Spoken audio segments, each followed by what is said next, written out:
우리에게 주시는 하나님의 말씀은 요한계시록 3장 14절에서 22절까지의 말씀입니다. 요한계시록 3장 14절에서 22절까지의 말씀을 제가 봉독하겠습니다. 라오디게아 교회의 사자에게 편지하라. 아멘이시오 충성되고 참된 증인이시오 하나님의 창조의 근본이신 이가 이르시되 내가 내 행위를 아노니 내가 차지도 아니하고 뜨겁지도 아니하도다. 내가 차든지 뜨겁든지 하기를 원하노라. 내가 이같이 미지근하여 뜨겁지도 아니하고 차지도 아니하니 내 입에서 너를 토하여 버리리라. 내가 말하기를 나는 부자라 부요하여 부족한 것이 없다 하나 내 공고한 것과 가련한 것과 가난한 것과 눈먼 것과 벌거벗은 것을 알지 못하는도다. 내가 너를 권하노니 내게서 불로 연단한 금을 사서 부요하게 하고 흰 옷을 사서 입어 벌거벗은 수치를 보이지 않게 하고 안약을 사서 눈에 발라 보게 하라. 물은 내가 사랑하는 자를 책망하여 징계하노니 그러므로 내가 열심을 내라. 회개하라. 볼지어다 내가 문 밖에 서서 두드리노니 누구든지 내 음성을 듣고 문을 열면 내가 그에게로 들어가 그와 더불어 먹고 그는 나와 더불어 먹으리라. 이기는 그에게는 내가 내 보좌에 함께 앉게 하여 주기를 내가 이기고 아버지 보좌에 함께 앉은 것과 같이 하리라. 귀 있는 자는 성령이 교회들에게 하시는 말씀을 들을지어다. 아멘. 이 시간 샤론 찬양대 하나님 앞에 찬양하시겠습니다.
아멘. 박수로 하나님 앞에 영광 올려드립니다. 감사합니다. 교회 소식을 먼저 전하겠습니다. 오늘 예배에 참석하신 여러분 모두를 주님의 이름으로 환영합니다. 교회 등록을 원하시는 분들은 안내하시는 분들에게 말씀하여 주시면 도와드리도록 하겠습니다. 신앙 기초반 모임이 은혜 가운데 모여지고 있습니다. 우리가 신앙생활하면서 신앙의 아주 기본적인 것들을 여러분 배울 수 있는 좋은 기회입니다. 여러분 기회가 닿는 대로 시간을 내서 여러분 적극적으로 참여하시면 매우 유익할 줄로 믿습니다. 교회 청소는 다음 주는 돌아오는 주는 이 전도회에서 이렇게 섬겨 주시겠습니다. 우리가 사순절 기간을 보내고 있습니다. 이 땅에 오신 예수 그리스도의 고난 당하심을 기억하고 또 부활절을 보내기 전에 그 시간들을 깊이 묵상하는 시간입니다. 이 시간 동안 우리가 교회적으로 성경을 쓰기로 성경 쓰는 일을 우리가 함께 하고 있습니다. 그래서 여러분 이 책을 이렇게 노트를 받으신 분들은 같이 열심히 쓰시면 되겠고요. 또 받지 못하신 분들은 나가시면서 받으셔서 열심히 쓰시면 좋겠습니다. 요한복음 쉬운 성경으로 요한복음을 잘 쓸 수 있도록 여러분 다른 책이 없어도 펜만 가지고 쓸 수 있도록 잘 되어 있으니까요. 여러분 신앙생활에 크게 유익하도록 여러분 사용하시면 좋을 것 같습니다. 이게 쉬운 성경이다 보니까 풀어서 있다 보니까 양이 좀 더 긴 것 같아요. 써도 이게 줄어들 기미가 안 보여서 어깨가 아픕니다. 여러분들 연세 있으신 분들은 단기간에 쓰려고 하지 마시고 좀 길게 보고 쓰셔야 될 것 같다는 생각이 듭니다. 우리 교우 사업장 우리 안내를 위해서 또 기도하는 일을 위해서 우리 사업하시는 분들 사업장을 또 홈페이지와 또 여러 성도들에게 알리고자 합니다. 그래서 여러분 상호명과 연락처를 기록해 주시면 내가 뭐 이거 안 해도 되는데 하는 마음으로 하지 마시고 여러분 함께 기도하고 여러분들의 생업을 하나님께 지켜주시기를 위해서 또 우리가 교회적으로 함께 격려하고 기도하는 그런 어떤 은혜를 나누기를 원합니다. 그래서 뒤에 적는 그 종이가 준비되어 있으니까요. 교우 사업장 이렇게 적어서 기록해 주시면 저희가 함께 기도하도록 하겠습니다. 그리고 지난주에 우리 등록하신 세 가정이 있습니다. 우리 장연희 어머님하고 아들 우리 안찬웅 형제죠. 네, 안찬웅 형제 곧 군대 간다고 해서 마음이 이제 어머님이 있는데 또 우리 정금채 성도님 등록해 주셨고요. 우리 최홍석 성도님 등록하셨고 우리 박종석 형제님 등록하셨습니다.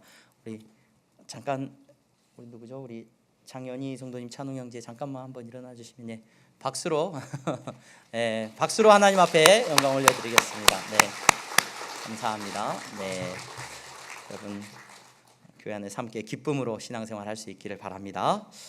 우리 옆에 분들 보면서 인사 한번 하겠습니다. 잘 나오셨습니다. 잘 나오셨습니다. 성도님은 향동교회 아니 하나님 나라의 보배시네요. 이렇게 인사해 주십시오.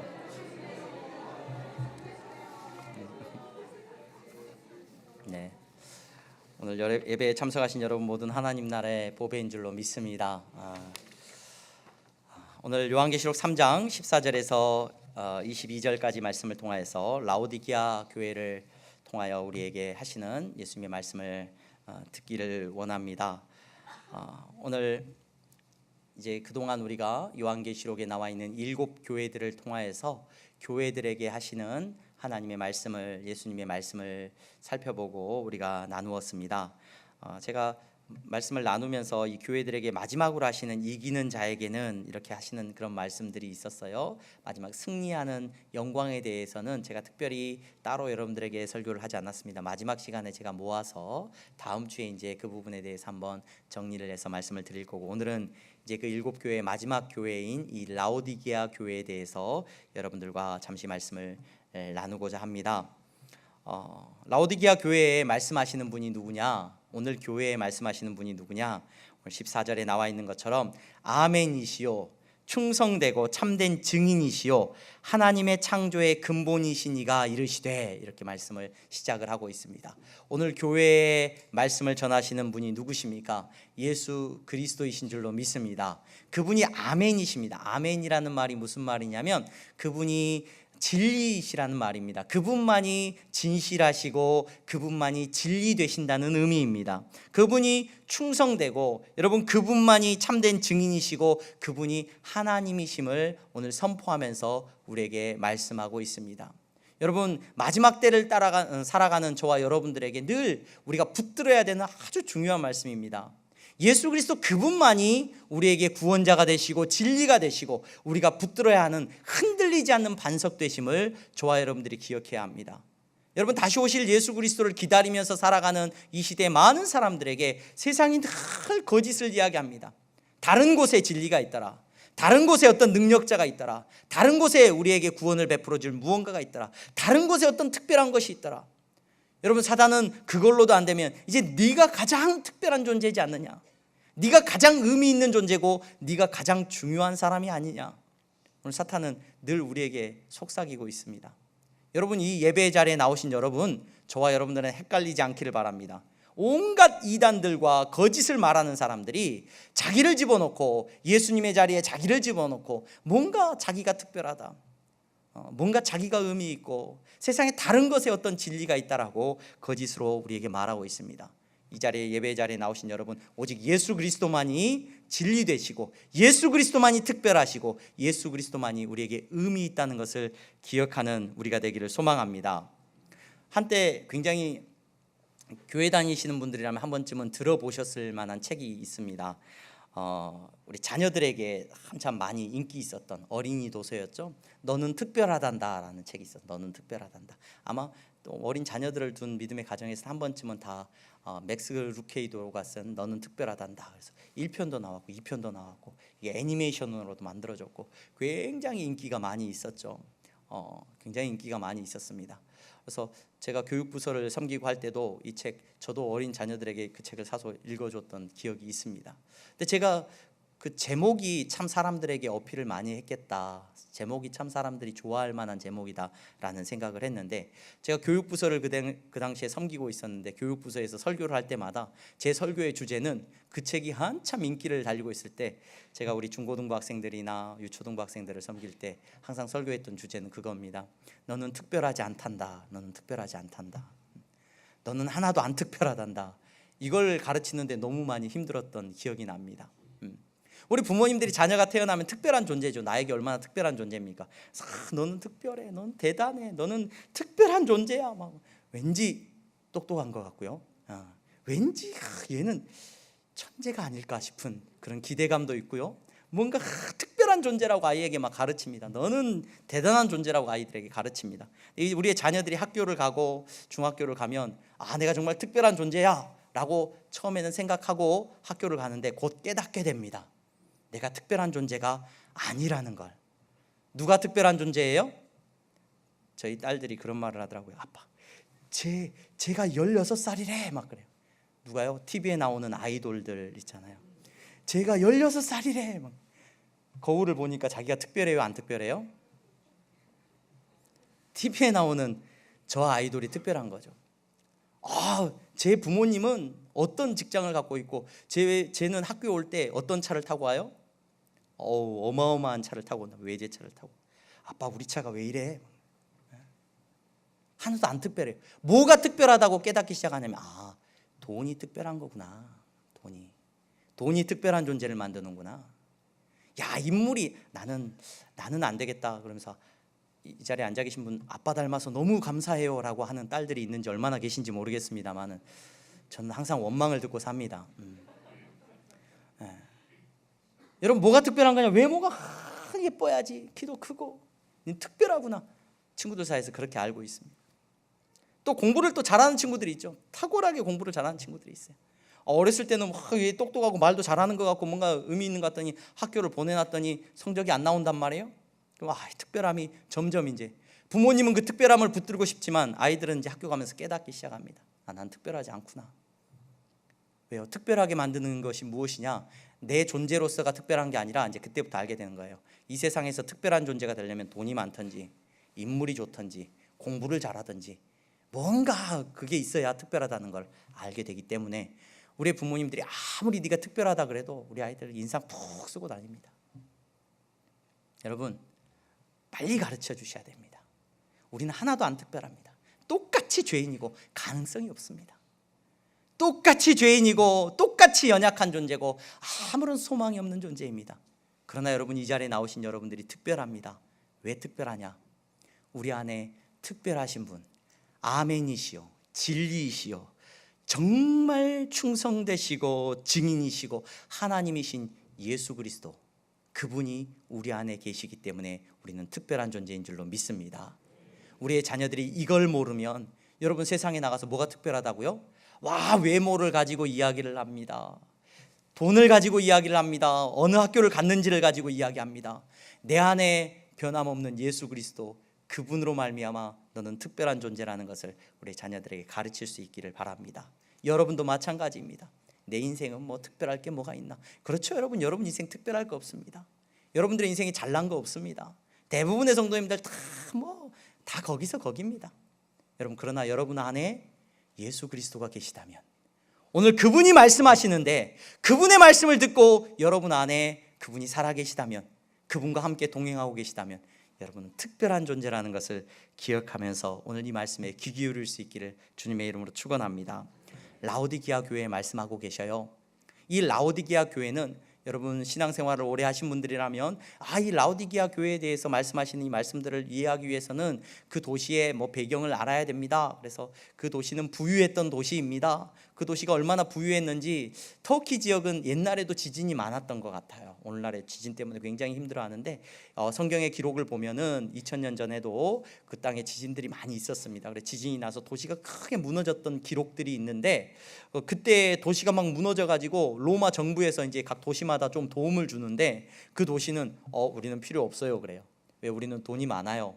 우리 힘으로 너끈히 도시를 재건할 수 있어요. 안 도와주셔도 됩니다. 그렇게 말할 만큼 그 도시는 부유했던 도시라고 합니다. 근데 이렇게 풍족하고 부유했던 도시인데 그 도시가 가지고 있었던 한 가지 아쉬움은 물이 없었다는 거예요. 그래서 물을 먼 곳으로부터 끌어와야 됐는데 그 끌어오던 수원이 화산수였던 것 같아요. 화산수. 그래서 물이 이제 뜨거운 우리가 온천수라 그러죠. 그런 물들을 끌어다가 그 도시가 썼는데 그 물을 끌고 오는데 긴 수로로 이제 사용을 합니다. 긴 수로로 끌고 와서 쓰는데 그 도시에 도착할 때쯤 되면은 이 뜨거운 물이 오면서 식고 그래서 약간 미지근해져서 그 사람들이 물을 쓰는 데 있어서는 어려움이 있었다. 그런 어떤 역사적인 배경에 대해서 이야기를 합니다. 예수님은 오늘 그 교회에 대해서 말씀하실 때 이런 배경을 가지고 그들에게 정확하게 비유를 들어서 말씀을 하시죠. 여러분, 오늘 우리의 신앙생활은 하나님께서는 막 뜬구름 잡는 얘기를 하지 않으십니다. 여러분들의 삶의 아주 작은 곳 하나하나에서, 여러분들의 삶의 자리에서, 가정에서, 여러분들의 직장에서 하나님은 살아있는 생명의 말씀을 전하시는 줄로 믿습니다. 하나님의 뜻을 드러내시고 여러분들이 그 뜻을 알기를 하나님은 기뻐하십니다. 못나라 이야기하시고 나와 상관없는 이야기가 아니라 오늘 내 삶에 이루어지는 하나님 나라의 음성을 들을 수 있기를 간절히 소망합니다. 여러분, 그 라오디게아 교회 성도들에게, 오늘 교회에게 하나님께서, 예수님께서 말씀을 하고 계시는데 그 교회에게 아주 강하게 말씀을 하시죠. 가장 먼저 예수님은 교회들에게 말씀하시면서 뭘 안다라고 선포를 하셔요? 내 행위를 안다, 이렇게 또 말씀을 하고 계셔요. 라오디게아 교회의 행위를 안다라고 말씀하시는데, 행위가 제가 뭐라고 여러분들에게 계속 말씀드립니다. 여기서 말씀하고 있는 이 행위를 구체적으로 여러분 좀 떠올리면서 우리가 봐야 되는데, 곧 사랑과 믿음과 섬김과 인내를 말합니다. 인내를 말합니다. 이러한 행위를 예수님께서 너희 교회에 대해서 알고 있는데 너희들에게 지금 말하고 싶은 게 있는데 뭐라고 말씀하시냐면, 네가 차지도 않고 뜨겁지도 않다. 내가 차든지 뜨겁든지 좀 했으면 좋겠다. 굉장히 직설적으로 예수님이 말씀을 하시면서 비유적으로 말씀을 하신 거죠. 근데 굉장히 듣기가 좋은 이야기는 아니죠. 너가 좀 차든지 뜨겁든지 좀 해라. 그래야 좀 좋겠다. 이렇게 말씀을 하시는 거예요. 여러분, 이 말씀의 의미를 우리는 딱 들으면서 이게 열정을 가지고 교회 다니면 좀 열심히 좀 하든지, 여러분 우리 자녀들에게 공부시킬 때 공부를 좀 열심히 좀 하든지 때려치우든지 좀 해라, 이렇게 말하는 말의 의미는 뭐예요? 때려치우라는 겁니까? 공부 때려치워라 이게 아니라 좀 열심히 하라는 거잖아요. 열심히 좀 했으면 좋겠다, 그 마음으로 하는 거예요. 근데 제가 우리 중고등부 학생들한테 이 본문을 가지고 설교하면서 그런 투로 이야기를 했더니 열정을 가지고 해야 된다라고 말했더니, 목사님 저는 때려치우겠습니다, 이런 얘기. 뜨겁든지 차갑든지 해라. 그러니까 뭐라 그래요? 저는 차가운 걸 택하겠습니다. 저는 커피도 아이스 아메리카노만 마십니다. 차가운 걸 택하겠습니다. 저는 뜨거운 것과는 거리가 머니까 신앙생활을 해도 목사님 저는 좀 거리를 두고 쿨하게 신앙생활 하겠습니다. 예수님이 뜨겁든지 차갑든지 하라 그랬으니까 둘 중에 하나 하면 되잖아요. 나는 뜨거운 거는 좀 안 맞고 그렇게 열심히 하는 거 별로 내 취향 아니고 나는 그냥 차갑게 그냥 적당하게 신앙생활 하겠습니다 라고 말을 하는 우리 중고등학교 학생들이 예전에 다른 교회에서 있었습니다. 여러분, 이 본문은 우리가 그렇게 이해를 하면 신앙생활 하는데, 그래 나 교회 다니는데 뜨겁든지 차갑든지 하라 그랬는데 나는 열심히 못하니까 하나님 난 차가운 사람입니다. 어쩔 수 없죠 뭐. 적당하게 그냥 그렇게 이해해 주십시오. 그 정도의 문제로, 열정의 문제로 우리가 이 본문을 이해하기에는 이 본문이 담고 있는 의미가 너무 중요합니다. 예수님께서 지금 너희 뜨겁든지 차갑든지 하라, 이 문제는 열정의 문제가 아닙니다. 뭐 열심을 내라, 열심을 내지 않는다, 이 정도 선의 문제가 아닙니다. 이건 뭐에 대한 문제냐면 정체성에 대한 문제입니다.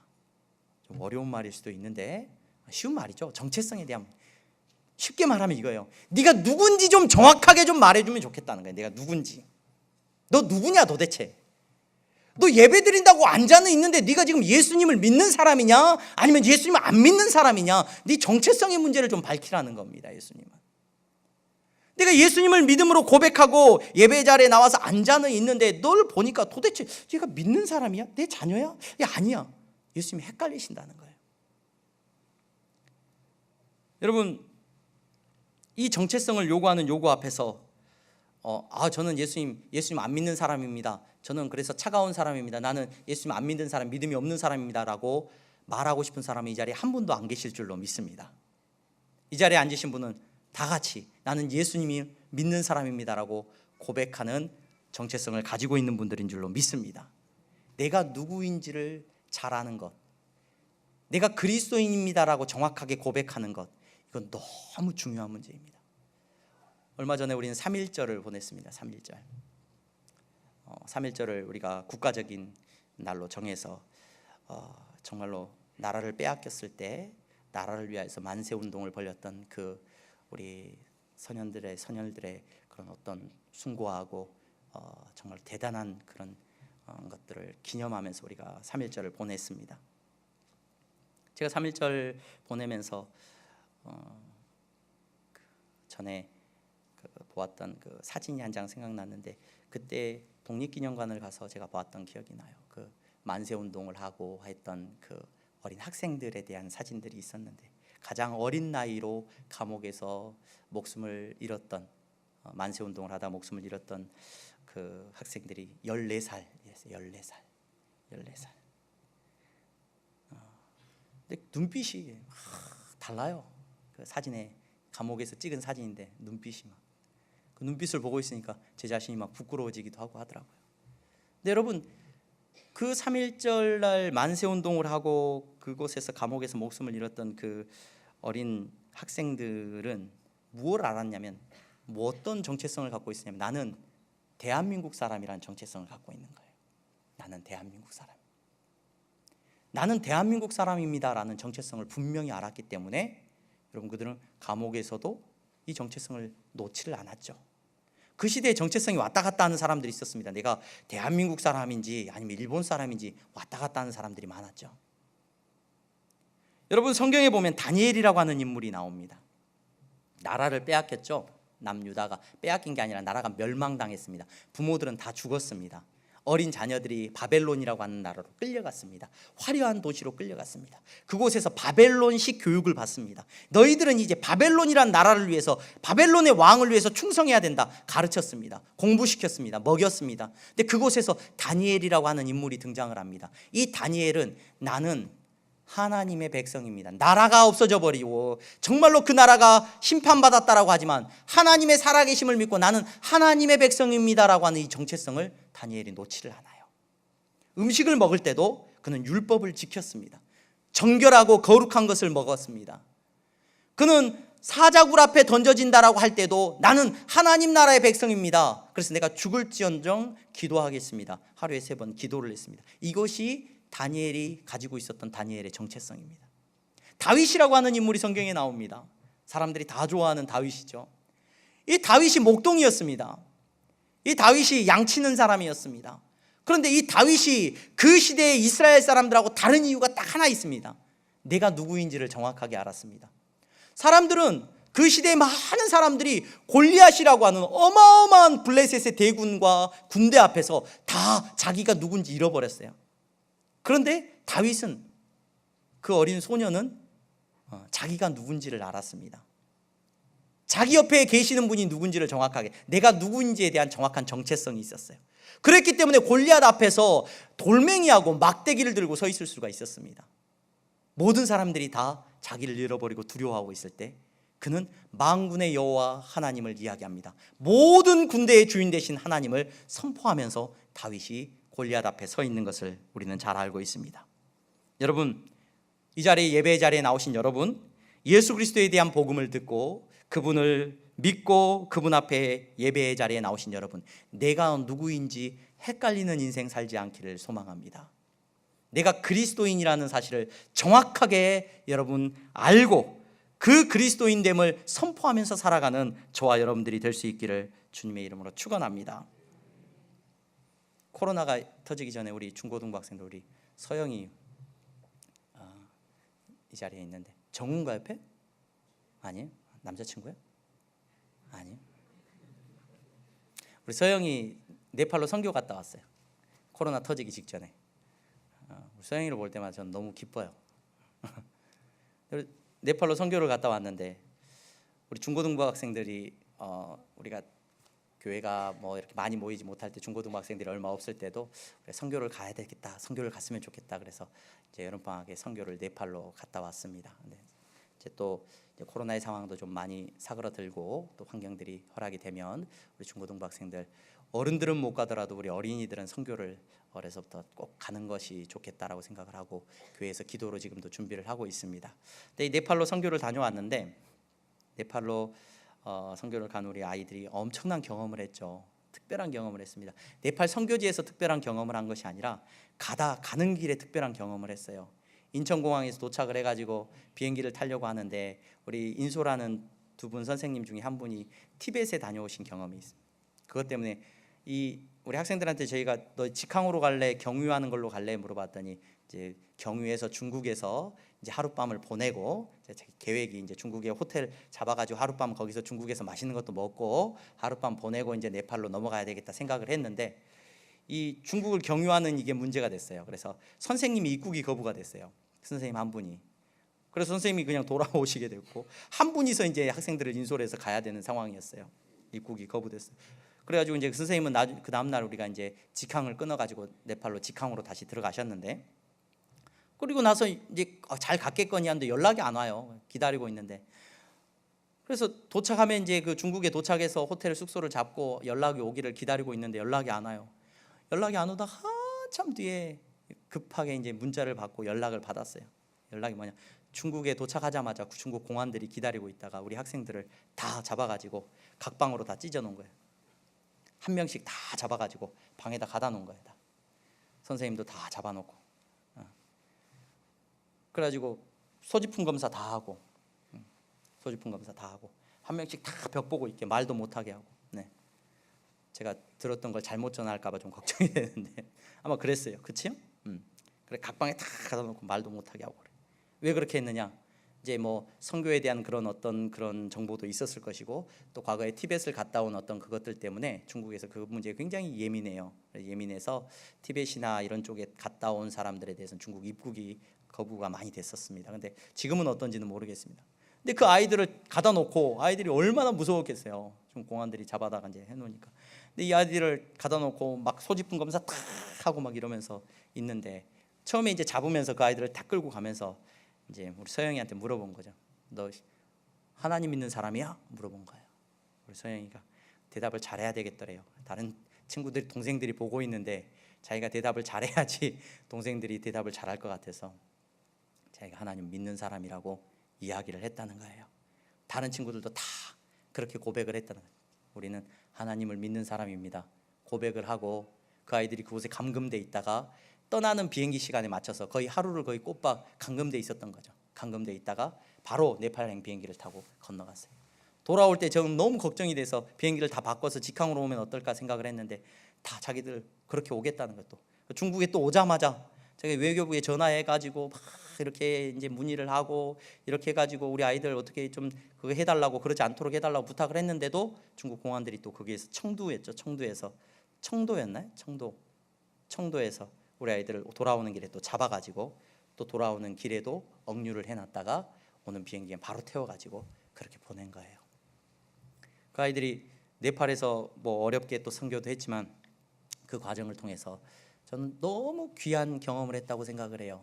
자기 입으로 나는 하나님을 믿는 사람입니다 라는 고백을 했다는 것에 대해서 너무너무 감사했어요. 근데 여러분 이 자리에 앉아 계신 분들도 다 같이 아마 그런 상황이 되면 다 그렇게 고백을 할 줄로 믿습니다. 나는 예수 믿는 사람입니다, 나는 하나님을 믿는 사람입니다 고백할 줄로 믿습니다. 그런데 여러분, 우리 일상의 삶 속에서 내가 그리스도인이라는 것을 고백하는 게 너무 힘들어요. 그렇게 특별한 상황에서는 우리가 고백하는 것이 정말로 될지 모르겠지만, 여러분 직장에서 술자리 앞에서 내가 예수 믿는 사람입니다 라고 고백하는 게요 너무 힘들어요.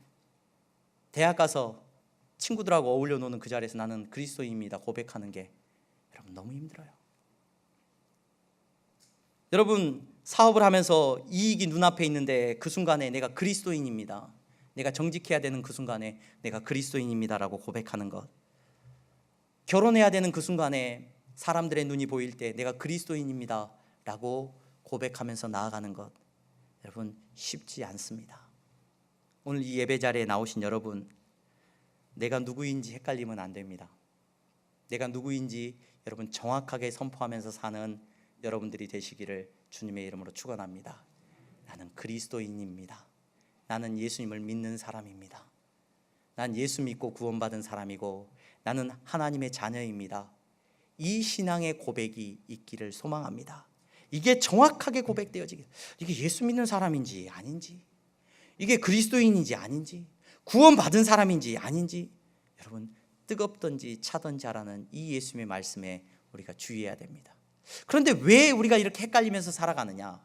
우리가 착각하고 있는 게 있다는 거예요. 오늘 우리가 읽은 말씀에 보면은 라오디게아 성도들에게 너희들이 착각하고 있는 게 있다라고 말씀해 주고 계십니다. 헷갈려하고 있다는 거예요. 그게 뭐냐면은 그들이 영적으로 나는 부요한 사람이다. 여기서 본문이 나는 그 겉으로 뭐 재물이 많아가지고 난 부요한 사람이다 이렇게 말할 수도 있었겠지만, 아마도 그걸 뛰어넘는 영적인 상태에 대해서 그들이 착각하고 있었던 게 있다는 거예요. 교회에 나오면서 나는 예수 믿는 사람입니다 라고 고백하면서 나는 신앙생활 잘하고 있습니다 라고 하는데 그 착각함이 그들에게 있다는 거예요. 그 착각을 일으키는 원인이 뭐냐면 그들이 부요하다는 거예요. 부요하다는 거. 여러분 신앙생활하면서 우리가 부요하다라고 착각하는 경우가 있습니다. 내 믿음이 좋다라고 착각하는 경우가 있어요. 무엇 때문에? 내 삶의 부요함이 기준이 되어질 때. 여기서 부요한다는 것은 여러분 어떤 신앙적인 어떤 물질적인 어떤 풍부함을 말하는 것일 수도 있습니다. 하지만 그것을 뛰어넘어서 제가 볼 때는 오늘날 성도들이 신앙생활하면서 잘못된 기준을 가지고 자꾸 내 신앙을 평가하려고 해요. 저 같은 경우에는 부모님이 목사님이신데 우리 엄마 아빠가 목회하셨는데 내가 어려서부터 교회 다녔어. 나는 모태신앙이고 뭐 다 알아. 교회에 대해서 뭐 웬만한 거 다 알아. 지금 직분이 교회에서 목사야. 나는 교회에서 목사로 불려. 성도님들이 저를 볼 때마다 목사님 그래. 신앙적인 어려움이 있을 때마다 저한테서 뭔가 답을 얻으려고 해요. 그러니까 뭐 착각을 하죠. 참 부요한 자다. 내가 믿음에 부요한 자다.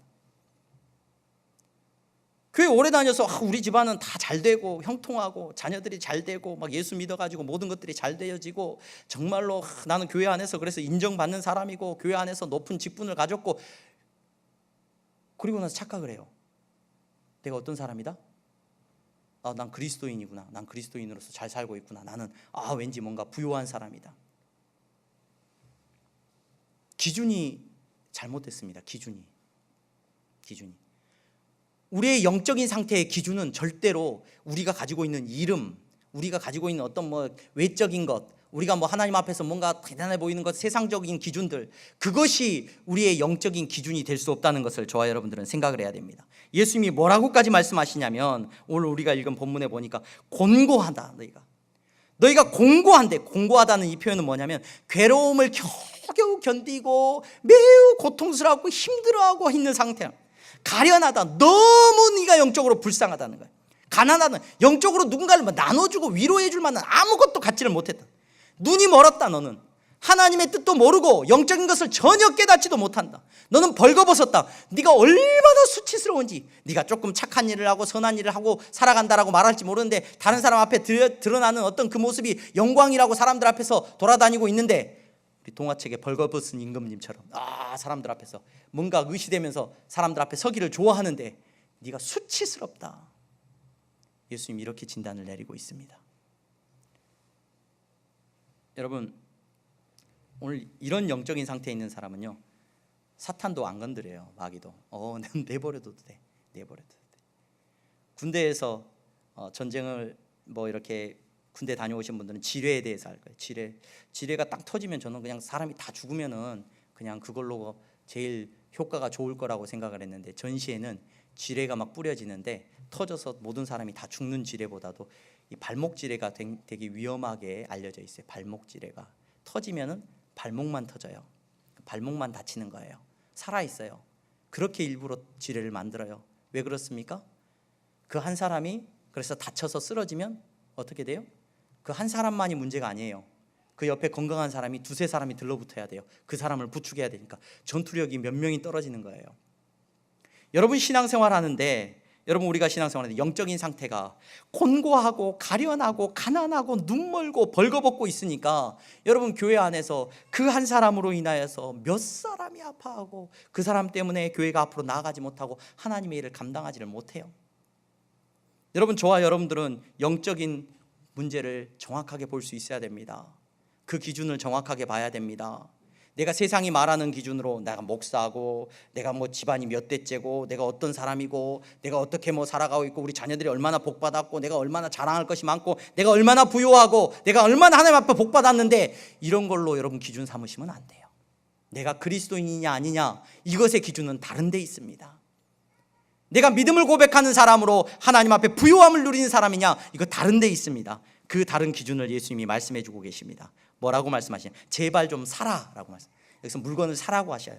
사라고 하시는데, 이거 산다는 행위는 여러분 돈을 주고 사잖아요. 여러분, 돈은 그냥 생기지 않습니다. 여러분들의 생명을 맞바꿔서 돈이 생긴 겁니다. 여러분들의 시간과 여러분들의 모든 것을 바꿔서 무언가를 사는 거예요. 여러분, 근데 뭘 사라고 예수님이 말씀하시냐면, 오늘 부요한 것을 부요하게 되기 위해서 불로 연단한 금을 제발 좀 사라는 거예요. 너희 너무 가난한데, 너무 가난해서 아무도 도와줄 수가 없고 나눠줄 수도 없는데 제발 너희 믿음을 좀 사라는 겁니다. 금을 좀 사라는 거예요. 여러분, 우리의 기준이 뭐냐? 우리는 무엇을 사기를 원해야 되냐? 무엇을 가지고 있어야 부요한 자가 되냐? 내 안에 예수 그리스도가 있어야 됩니다. 예수 그리스도를 믿는 믿음이 있어야 됩니다. 여러분, 그것이 기준입니다. 여러분, 벌거벗었습니다. 벌거벗은 사람에게 예수님이 흰옷을 사서 좀 입으라 그랬어요. 내가 좀 착한 일 좀 한다고 사람들 앞에서 돌아다니고 있습니까? 다른 사람 앞에 자랑할 것이 많다라고 착각하고 있습니까? 기준이 그게 아닙니다. 나를 위해서 죽으신 예수 그리스도, 그분이 피 흘려 죽으셨는데 그분을 힘입어서 주님 앞에 나아갈 때마다 그분의 의를 우리가 옷 입어야 됩니다. 예수님이 우리의 기준이 되십니다. 더 말을 하고 있습니다. 너가 보지 못한다. 여러분, 우리의 치료자 되신 예수 그리스도를 우리가 붙들지 않으면 우리는 영적으로 병들어서 여러분, 다른 사람의 도움 없이는 예배도 못 드리는 연약한 존재가 돼버리고 맙니다. 기준이 뭡니까, 여러분? 오늘 예수님께서 말씀하시는 기준이 뭡니까? 예수님 당신입니다. 여러분, 우리의 신앙생활의 기준은 세상과 똑같지 않습니다. 명예나 돈이나 건강이나 어떤 직책이나 명함이나 이것이 우리의 기준이 아닙니다. 저와 여러분들의 신앙생활의 기준은, 내가 그리스도인됨을 선포할 수 있는 기준은 내 안에 예수 그리스도입니다. 내 안에 예수 그리스도, 나를 위해서 죽으신 예수 그리스도의 십자가가 내 삶의 기준이 돼야 됩니다. 그것에 비추어 볼 때 내가 얼마나 연약한 사람인지 우리는 깨닫게 됩니다. 그 십자가를 붙들고 나아갈 때 우리는 부요함을 누리게 되고, 우리는 수치스러움이 아니라 영광스러움을 누리게 되고, 여러분, 저와 여러분들은 하나님의 나라의 일을 믿음의 눈을 가지고 볼 수 있는 능력을 갖게 된다는 것을 오늘 말씀을 통해서 저와 여러분들은 생각하게 됩니다. 오늘 예배 자리에 나오신 여러분, 우리가 읽은 본문에 보면 예수님이 이렇게 말씀을 해주셔요. 볼지어다 내가 문 밖에 서서 두드리노니 누구든지 내 음성을 듣고 문을 열면 내가 그에게로 들어가 그와 더불어 먹고 그는 나와 더불어 먹으리라. 우리 유명한 성화 그림이 있어요. 예수님이 문 밖에 딱 서 있고 똑똑똑 이렇게 두드리시는 그림이 있죠. 여러분 보셨을 거예요. 그 그림. 근데 그 그림 때문에 우리 이미지가 굉장히 그렇게 잡혀요. 예수님이 어떻게 문을 두드리셔요? 똑똑똑 고상하게. 안 들리나? 똑똑똑 계세요. 이렇게. 근데 제가 볼 때 이 본문의 말씀을 읽어볼 때는 예수님은 그렇게 문 두드리고 계시지 않아요. 계속 두드리고 계시다고 하거든요. 예수님은 저와 여러분들의 마음에, 예수님 절대 내 마음에 못 들어오십니다. 닫아버린 우리들의 마음에, 예수님이 기준이 될 수 없는 우리들의 마음에, 내 마음에 모시지 않기를 원하는 그 예수님께서 문 밖에 서서 지금도 주먹에 피가 맺히도록 문을 두드리고 계십니다. 여러분들의 마음을 두드리고 계십니다. 한 번 부르시는 게 아니라 계속해서 소리치고 계십니다. 그 예수님의 음성을 듣고 여러분 그분을 내 마음의 주인으로 모시기를 바랍니다. 이 역사가 일어나야 됩니다. 이 역사가 일어나야 여러분 세상에서 그리스도인으로 살 수 있습니다. 내 마음에 예수님이 계셔야 세상에 가서 그리스도인이라고 살 수 있죠. 그렇지 않으면 내 입으로 내 능력으로 그리스도인이라고 이 자리에서는, 예배 자리에서는 잠깐 와서 내가 예수 믿는 사람인가, 아니 교회 다니는 사람인가 라고 얘기했다가 돌아서서는 언제 그랬냐는 듯이 오늘 성경이 말하고 있는 것처럼 차지도 않고 뜨겁지도 않고 예수를 믿는 것도 아니고 안 믿는 것도 아닌 그런 안타까운 모습으로 살아가게 되고 만다는 것을 저와 여러분들은 알게 됩니다. 예수님께서 오늘 설교의 본문에서 19절 20절까지 제가 설교를 좀 길더라도 마치겠습니다. 내가 사랑하는 자를 책망하여 징계하노니 이렇게 말씀하셔요. 문을 두드리고 계시는데 사랑하는 자를 책망하여 징계하노니. 여러분 지난주에 우리 빌라델비아 교회 살펴보았죠? 빌라델비아 교회만 사랑하는 게 아니에요. 예수님은 모든 것을 잘하고 믿음이 좋은 그들만 사랑하는 것이 아니라 오늘 이 라오디게아 교회, 정말로 비참한 이 교회도 예수님은 뭐라고 말씀하시냐면 내가 사랑하는 자라고 말씀하셔요. 그 연약한 자를 사랑하시는데 그 사랑하는 자를 책망하여 징계한다.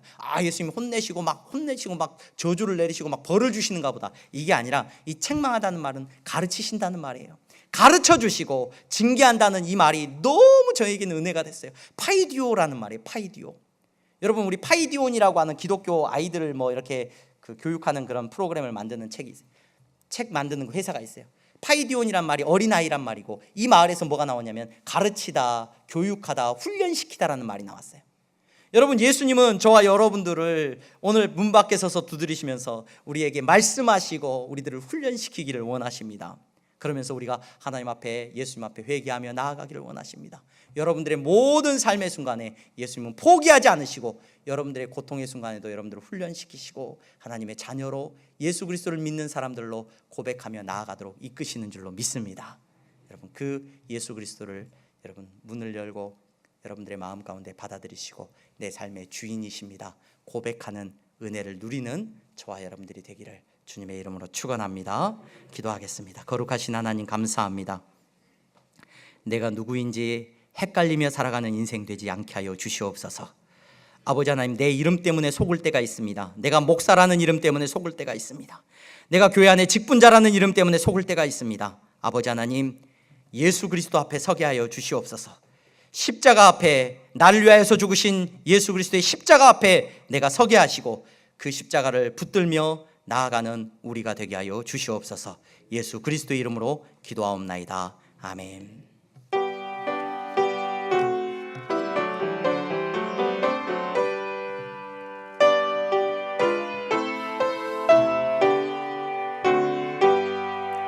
나의 생명 드리니 주여 받아 주셔서 세상 살아갈 동안 찬송하게 하소서. 나의 보화 드리니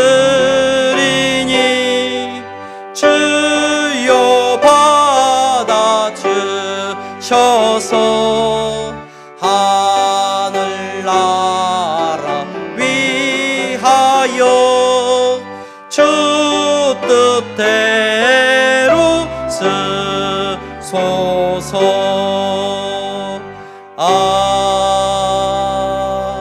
아멘. 기도하겠습니다. 거룩하신 하나님 감사합니다.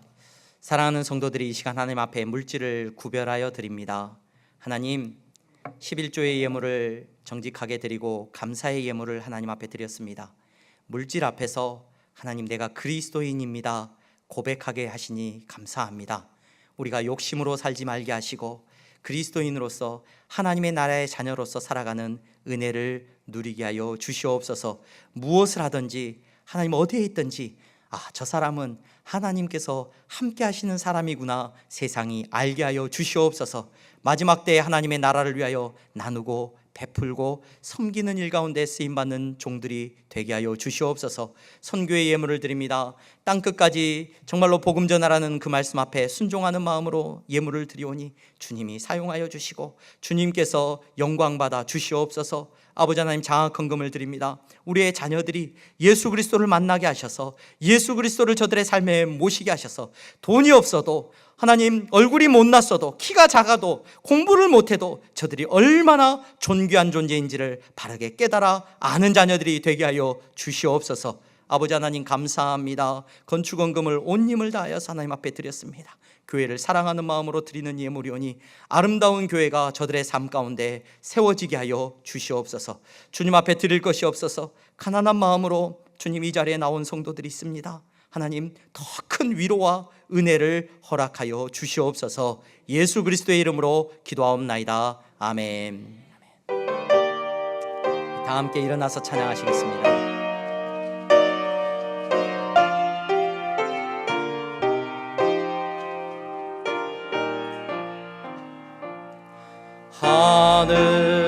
하늘에 계신 아버지,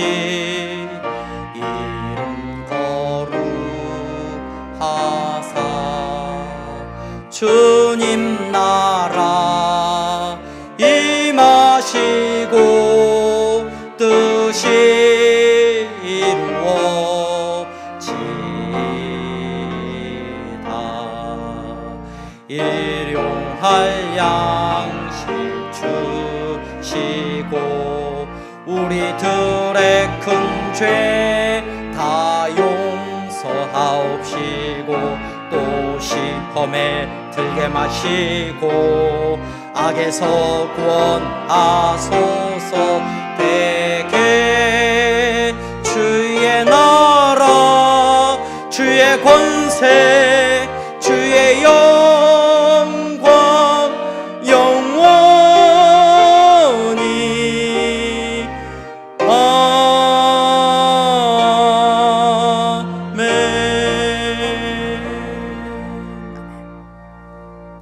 주 예수 그리스도의 은혜와 하나님 아버지의 사랑하심과 성령의 교통 충만하심이 내가 예수 그리스도를 믿는 그리스도인입니다, 하나님의 자녀입니다 고백하며 살아가는 성도들의 머리 위에 이제부터 영원토록 함께 있을지어다. 아멘.